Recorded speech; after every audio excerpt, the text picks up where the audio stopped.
लेंगाक ना हाय लान हौगनु मपान थोकनु इरांग हौगनु कुकी ना लान हौरलगा ngasi अखोइना तुमिन हनना लेबा तारबदी मैतै फुरबसि मुटखिबा ताबनी थाइनगी शांतिगी वाखलोंदा ओइ थंगबा खजाय कुपांग थारादी ये थंगबा खजाय कुपांग थालु हाइबगी अदुगुंबा शांति पोरोंगना बि खुदम मदो अखोइ चनद्रेन लौई हौजिगी मतमददी खनबा हौरगलबदी उसित्रबदी खोंपांग नेखाइदना मखोइबु अमोना मतुंगदा खनबा हौरक्तनाबा मखोइ परा तंबि बाइसे मसिना शांति पोरोंगना बि चपचाबा अनो परान है अखोइ पुंसी अखोइ थाजै लानजदबा मैतैदा अरामत ताहनबदी सुंया यारो हाइबसिमसु अमुक हनना होना थमजगे कोइ लमदमसिगी तोंगान तोंगानबा मफमदे लैबिरिबा मैतै जाति बुनुंसिबिबा पलेल बुनुंसिबिबा खुदिंमगना मफम मतम नाइदना सिगुंबा लानगी अवा चैथेंग नंगलबा पलेन सिदा लाक्पिराकांदा लमदमसिगी अवा अना हंगबिबा मतेंग पांगबिबा कोइ मखा तानासु तौबिनाबा यूनाइटेड कमिटी पलेलगी माइकैदगी जरी थैंक यू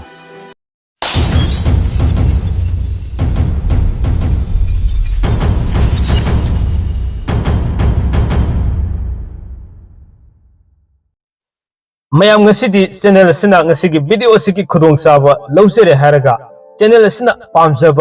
फोंदोचनीब वाफम खरतंग फोंदोचहुनबगी तंजादो लौजगे मैमसु अपेन पेन फोंदोनबगी तंजादो चैनल थोंग लाउना हांदोक्तुना थमजरी है वाफम से अहानबदा थमजगे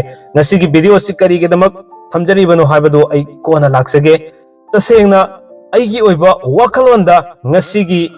Manipur sida thengnariba awaba kaya se amuktang yengbiyo aikoina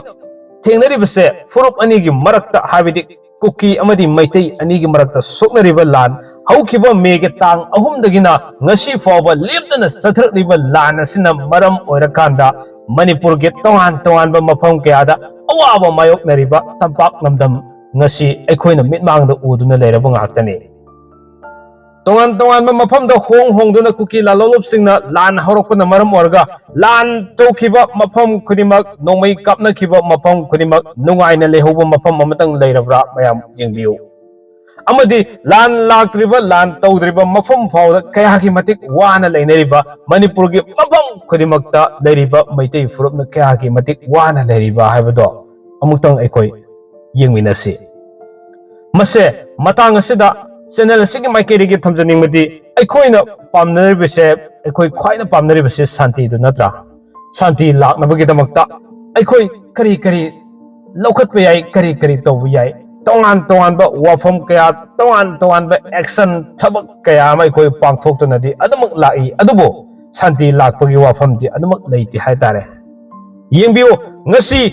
channel असिना पेंजदबा वाफम खरसे फोंदोक चरुबगिदमक्ता अइबु सेंदोकपियो नत्रगना अइबु फागे पुनगे हाइबिरकनो अइगे थमोइगी ओइबा right to freedom to speech किदमक्ता वाफम खरा ngasi खंगनाउसिदा थमंग मक्तबदगिदमक फोंदोक चबनी अदुबो खरमखैदि फादजरगा फोंदोक याबा खरतमक अइ फोंदोक जगे नोंगमा ब्लॉग अमखक सेमजरगा नत्रगा लाइव थारगा अइना फोंदोक जनिमक मखैदो लोइनम फोंदोक जरपगी तंजादो लौजगे येंबियो ngasi केंद्र हुंफुसिदा लेरिबा अखोइगी मिहुतसिंग अखोइगी लुसिंगबसिंग असे थोकपिरलगा प्रजा मयामना थेंगरिबा सोंगरिबा लान अमदि प्रजा मयामना वानरिबा अमदि हौरिबा इहोसे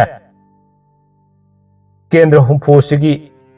मनुंगदा तारा अमदि तोंगाना लेखिबा तारगसु लेमहौरिबा यांखै असे चप मानना थोपिराकांदा अखोइ खोंजंग असी चंगसिनमिनबा तारगदि सोइदनमकी लान असे अथुब मतमदा कनाना ngамगे हाइबदो खंगदरगनि हाइबो वाफमजे थमजगे करिगिदमक्तो ngasi फावबदा मिहुत सिंगसिना थोपिरक्तदना प्रजा सिंगदा अदम इंसिनदना लेरिबसे मिहुत सिंगजना थोपिरगो मतमदा यंबियो केंद्रमगी मिहुत अमना लुसिंगलकांदा थोपिरको मतमदा मागी वर्कर ओइगेरा नत्रगा मागी प्रजा सिंग ओइगेरा कयाम याम तुंग इनरकनी ngasi मणिपुरदा लेरिबा तंबाका लेरिबा मैतै प्रजा सिंगना तोलिबा मयाम सिंग सिदगी मसिंग हेना थोलकदबदो केंद्र जगह दगी मिहुत न मांग थारगा थोपिरक तारगदी शांति सोइदनमकी लाकनी हाइबो वाफम से थमजगे अदुगा ngasi वाफम से आई फोंदोक चनिंगबदी याम लेजबनी अदुबो खनाउसिदा कोइना थमंगमगदबदगी ngasi वाफम से फोंदोक चबनी तसेंगबगी ngasi थमजरिबा वीडियो से हौखिबा September ki tang nipanda khangudana Pallel da thokiba lan aduna maram oiraga Pallel khariba khungang asida Meitei taba khungang singda Meitei praja singda kham thengna wadana lehoraba ngarang si channel asina so thamjakhiba Pallel gi praja singi paudam makhoi gi oiba mihut khara khangalaga committee gi mihut singna miham da paudam birakpadu taraga channel asigi yam toina saminaba Ccian Forum Peace Committee haidana khangnariba mafam kaya kya da Manipur gi mafam kya da ngasi fawba leptana awaba taraba jaga jaga khodimakta mateng pangba adubo Ccian Forum na hariba video si hek urubadagi Ccian Forum na so Pallel da hariba Pallel gi khungang sida praja singi awaba sida khajitang orso koi mateng pangdaba yade haidana satminarakanda ngasi Ccian Forum na thambirakpa wafam amadi praja singna thambirakpa wafam sing ado ngasi ki tangkak asida akhanaba paudam oina miyamda khudol tamjage hadana pudana laksabani aina wafam khara sangna ngangjagibagi damakta miyeng tabiriba singdadi yamna nungaidaba khara thinabiramasu ai adubo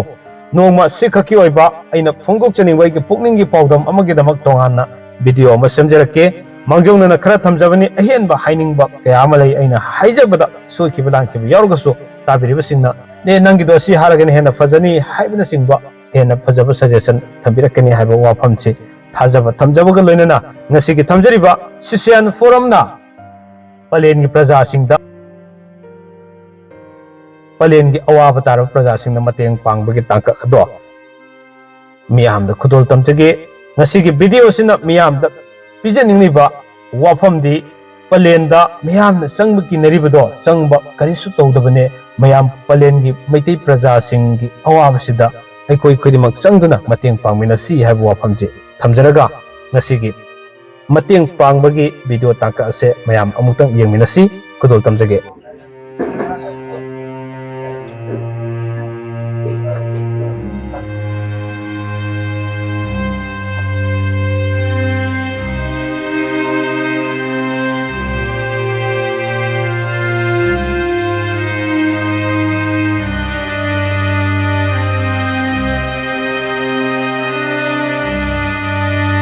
Pallel gi imaibel singna Pallel da leiba khama ke ngakpiri bechanau singna awana taraga tumba chaba khangraga kilometer 10 kun lapthong lariba khoina tubin leithop ngamdadana imaibel singa awaba singa dubu sinau singi awaba singa dubu ngai tabudu saruk ya jaboina thongna hapoina khoi lakchabani Ccian Forum na koina mafam khoding chachari bese aikhoi lan kapa yawba ngamjadrabusu khun ngakpiri ba lanthengna biri ba machi da lanthengner bisinau singi thongna hap chachabani kuki singna lan horokpana maram oidna moina lan moina horokpani moina lan horokpadagi ngasidi Meitei gi isine naw mayama papa macha mayama kainare mikamera khon mayama tare laingak na hai lan khoganu mapan thokanu irang khoganu kuki na lan horolga ngasi ekhoina tumin handra leiba tarabadi Meitei furubusi mutkhiba tabani karigumba hojiki matam sida ekhoina thainagi Shanti gi wakhalonda oi thangba khajai kupang tharadi ye thangba khajai kupang thalu haibagi adugumba shanti porongna bi khudam ado akhoi chana dren lawi haujigi matamdadi khanaba horoglabadi usitrabadi khongpang nekhai duna makhoi amona matungda khanaba horokduna ba makhoi para tambi ba isa masina shanti porongna bi chapchaba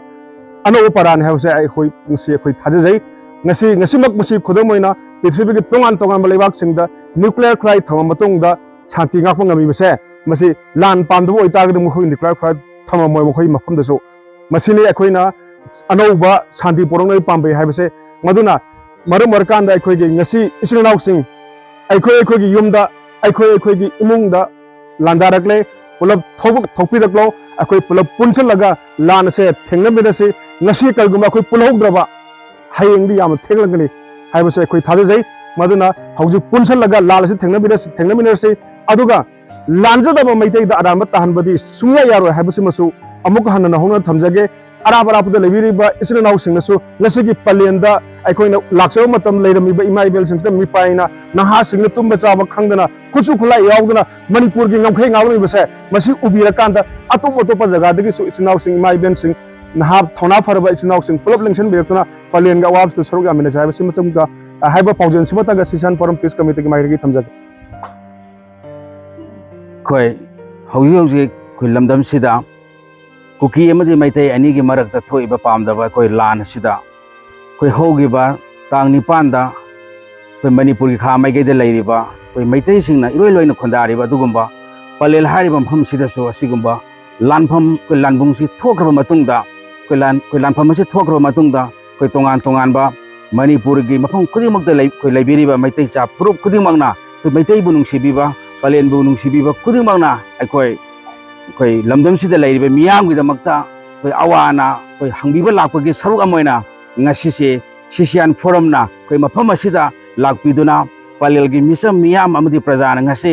ꯂꯥꯟ ꯑꯁꯤꯗ ꯊꯦꯡꯅꯔꯤꯕ ꯑꯋꯥꯕ ꯅꯨꯡꯉꯥꯏꯇꯕ ꯀꯔꯤ ꯆꯥꯔꯤ ꯀꯔꯤ ꯊꯛꯂꯤ ꯍꯥꯏꯕ ꯈꯨꯗꯤꯡꯃꯛꯁꯤꯡ ꯑꯁꯤꯒꯤ ꯑꯋꯥꯕ ꯁꯔꯨꯛ ꯌꯥꯕꯤꯕ ꯑꯣꯏꯅ ꯉꯁꯤ ꯑꯁꯤ ꯃꯐꯝ ꯑꯁꯤꯗ ꯂꯥꯛꯄꯤꯔꯀꯥꯟꯗ ꯃꯈꯣꯏꯒꯤ ꯁꯥꯏꯠꯇꯒꯤ ꯑꯩꯈꯣꯏ ꯂꯝꯗꯝꯁꯤꯒꯤ ꯃꯤꯌꯥꯝꯒꯤꯗꯃꯛꯇ ꯑꯩꯈꯣꯏ ꯑꯉꯝꯕ ꯃꯇꯦꯡ ꯊꯝꯕꯤꯕꯒꯤꯗꯃꯛ ꯑꯩꯈꯣꯏ ꯌꯨꯅꯥꯏꯇꯦꯗ ꯀꯝꯃꯤꯇꯤ ꯄꯂꯦꯜꯒꯤ ꯃꯥꯏꯀꯩꯗꯒꯤ ꯁꯤꯁꯤꯌꯥꯟ ꯐꯣꯔꯝꯕꯨꯁꯨ ꯑꯩꯈꯣꯏ ꯉꯥꯡꯈꯣꯏ ꯂꯩꯇꯅ ꯊꯥꯒꯠꯆꯕ ꯐꯣꯡꯗꯣꯛꯆꯔꯤ ꯁꯤꯒ ꯂꯣꯏꯅꯅ ꯑꯩꯈꯣꯏ ꯂꯝꯗꯝꯁꯤꯒꯤ ꯇꯣꯉꯥꯟ ꯇꯣꯉꯥꯟꯕ ꯃꯐꯝꯗ ꯂꯩꯕꯤꯔꯤꯕ ꯃꯩꯇꯩ ꯖꯥꯇꯤꯕꯨ ꯅꯨꯡꯁꯤꯕꯤꯕ ꯄꯂꯦꯜꯕꯨ ꯅꯨꯡꯁꯤꯕꯤꯕ ꯈꯨꯗꯤꯡꯃꯛꯅ ꯃꯐꯝ ꯃꯇꯝ ꯅꯥꯏꯗꯅ ꯁꯤꯒꯨꯝꯕ ꯂꯥꯟꯒꯤ ꯑꯋꯥ ꯆꯩꯊꯦꯡ ꯅꯪꯂꯕ ꯄꯂꯦꯜꯁꯤꯗ ꯂꯥꯛꯄꯤꯔꯀꯥꯟꯗ ꯂꯝꯗꯝꯁꯤꯒꯤ ꯑꯋꯥ ꯑꯅꯥ ꯍꯪꯕꯤꯕ ꯃꯇꯦꯡ ꯄꯥꯡꯕꯤꯕ ꯑꯩꯈꯣꯏ ꯃꯈꯥ ꯇꯥꯅꯁꯨ ꯇꯧꯕꯤꯅꯕ ꯌꯨꯅꯥꯏꯇꯦꯗ ꯀꯝꯃꯤꯇꯤ ꯄꯂꯦꯜꯒꯤ ꯃꯥꯏꯀꯩꯗꯒꯤ ꯃꯤꯌꯥꯝ ꯏꯔꯩꯆꯥ ꯈꯨꯗꯤꯡꯃꯛꯀꯤ ꯃꯐꯝꯗ ꯅꯣꯡꯆꯕ ꯑꯃꯗꯤ